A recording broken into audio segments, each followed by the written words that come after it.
Iran पर किसी वक्त भी फिर से हमला हो सकता है। ईरान में पश्चिमी और दक्षिण इलाके की तरफ एयर स्पेस बंद करने की खबर ने नया सिग्नल दे दिया है। इस बीच खबर आई है कि अमेरिका 7000 बंकर बस्टर बम तेल अवीव और हाइफा पहुंचाने वाला है। इसीलिए सवाल उठ रहा है कि क्या ईरान के खिलाफ दूसरा युद्ध शुरू हो चुका है।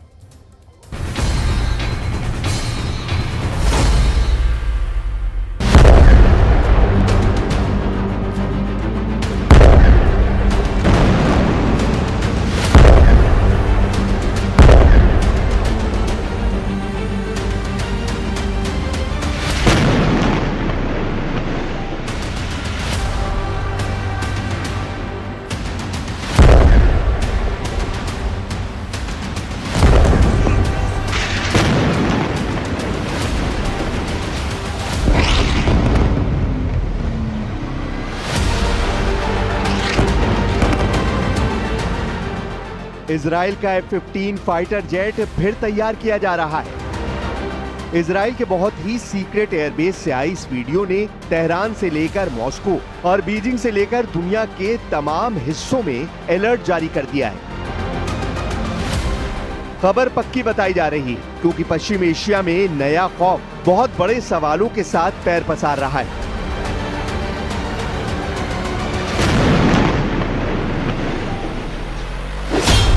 क्या इजराइल और ईरान का युद्ध फिर शुरू होने जा रहा है? क्या हमला जुलाई महीने में किसी भी वक्त शुरू हो सकता है? और क्या इस बार ईरान और इजराइल के युद्ध को कोई नहीं रोक पाएगा? क्या ईरान पर बमबारी के लिए डोनाल्ड ट्रंप ने नेतन्याहू का हथियार गोदाम फुल रिचार्ज कर दिया है? क्या जुलाई में नेतन्याहू की एयरफोर्स फिर एक्टिव होगी और जो युद्ध जून में रुक गया वो अब जुलाई के महीने में सभी रिकॉर्ड तोड़ देगा? ईरान और इजराइल का युद्ध किसी भी वक्त फिर से शुरू हो सकता है। इसके दो बड़े सिग्नल मिल चुके हैं। पहला सिग्नल, ईरान ने संयुक्त राष्ट्र की परमाणु निगरानी संस्था AIEA के साथ सहयोग को बंद करने का ऐलान किया है। अब आशंका है कि निगरानी खत्म होने पर ईरान का परमाणु कार्यक्रम बिना किसी जांच के आगे बढ़ेगा और ईरान अपने 400 किलो यूरेनियम से 10 परमाणु बम बना सकता है। दूसरा और सबसे बड़ा सिग्नल, इजराइल को अमेरिका से 4,500 करोड़ रुपए के हथियार सप्लाई होने वाले हैं। अमेरिका की इस मिलिट्री मदद में इजराइल को 7,000 बंकर बस्टर बमों के लिए JDAM गाइडेंस किट मिलेगी, यानी joint direct action munition guidance kit. इसमें 3,845 किट ऐसे होंगे जो 2,000 पाउंड के BLU 109 बंकर बस्टर बम पर लगाई जाएंगी, जबकि 3,280 किट ऐसी होंगी जो 500 पाउंड के MK82 बम पर लगेंगी।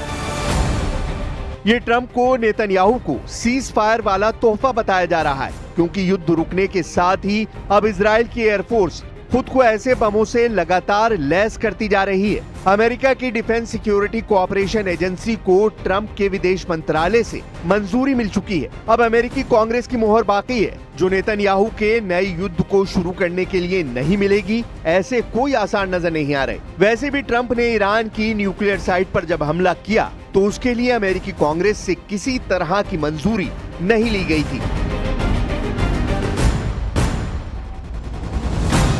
इससे पहले इजराइल को अमेरिका से बंकर बस्टर बमों की बड़ी खेप फरवरी 2025 में पहुंचाई गई थी। तब इजराइल के अशदोद बंदरगाह पर बहुत ही खुफिया तरीके से बम पहुंचाए गए और फिर ट्रकों के जरिए उन्हें इजराइल की सेना तक सप्लाई कर दिया गया। जब इस वीडियो को बहुत ही खुफिया तरीके से रिकॉर्ड किया गया था तब किसी को अंदाजा नहीं था कि इजराइल के अशदोद पोर्ट से गुजर रहे ये ट्रक ईरान से होने वाले युद्ध का सामान कंटेनर में भरकर ले जा रहे हैं।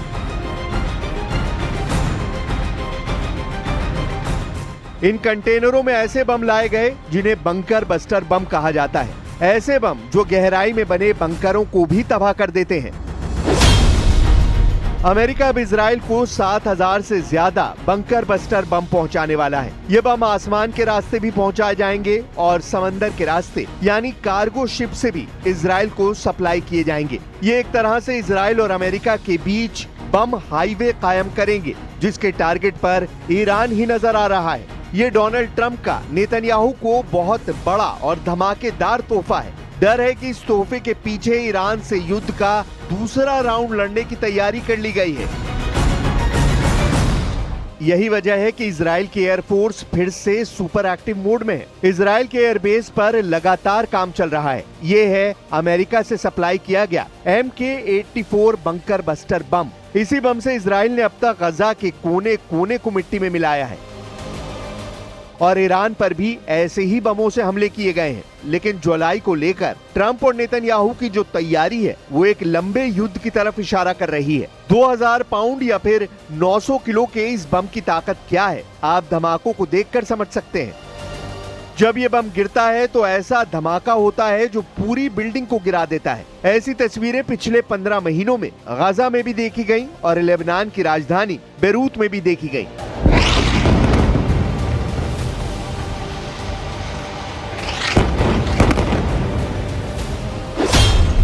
फरवरी में अमेरिका ने इजराइल को ऐसे 10,000 बम सप्लाई किए। अब जुलाई में ऐसे ही 7,000 और बम पहुंचाने की तैयारी कर ली गई है। यानी गजा और बेरूत के बाद ईरान पर भी मेड इन अमेरिका वाला बारूद फिर से बरसाने की तैयारी हो चुकी है।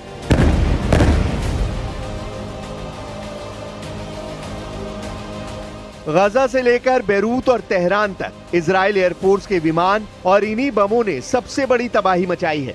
इजराइल का ऑपरेशन राइजिंग लायन इस बम के बिना कभी शुरू नहीं हो पाता। ये बात नेतन्याहू और उनकी फौज बहुत अच्छी तरह जानती है।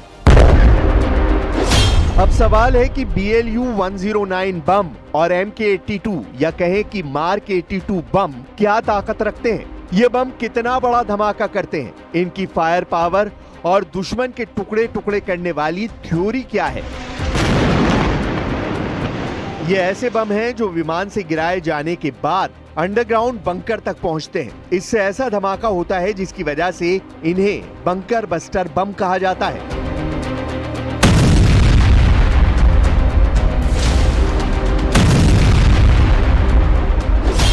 जब मार्क 82 बम फटता है तो 15 मीटर चौड़ा और 11 मीटर गहरा गड्ढा करता है। ये बम 3.5 मीटर मोटी कंक्रीट को चीरकर बंकर में बैठे दुश्मन को खत्म कर सकता है। अगर बंकर लोहे का है तो ये 38 सेंटीमीटर मोटी मेटल की दीवार को भी भेद सकता है। अब सोचिए कि 500 पाउंड का बम अगर ऐसी तबाही मचाता है तो 2000 पाउंड का बम तो 4 गुना ज्यादा तबाही मचाता होगा। इजराइल की एयरफोर्स ने 600 दिनों तक गजा पर बम गिराए हैं। 12 दिन बमबारी ईरान पर की गई है और ऐसे मिशन में अमेरिका के ही बंकर बस्टर बम इस्तेमाल किए गए हैं।